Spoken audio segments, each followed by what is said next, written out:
সবাই মিলে আজকে আমাদের শাইখ সৈয়দ ফজলুল করিম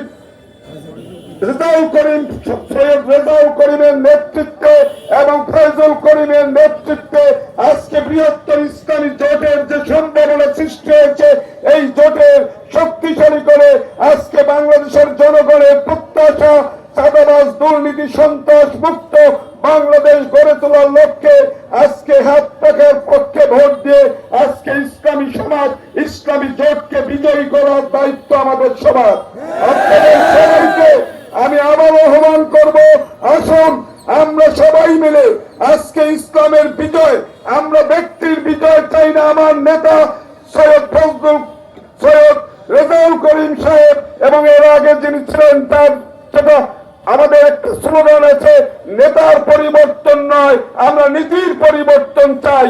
সৎযোগ্য নেতা নির্বাচিত না করতে পারলে এই দেশের মানুষের ভাগ্যের পরিবর্তন হবে না।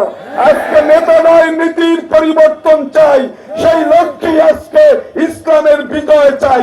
আমরা ব্যক্তিগতভাবে কেউ নির্বাচিত হতে চাই না, আমাদের লক্ষ্য একটাই, ইসলাম প্রতিষ্ঠা করা। আসুন আপনাদের সবাইকে আবার ধন্যবাদ জানিয়ে আমি আমার এই বক্তব্য এখানে শেষ করছি। আল্লাহ হাফেজ।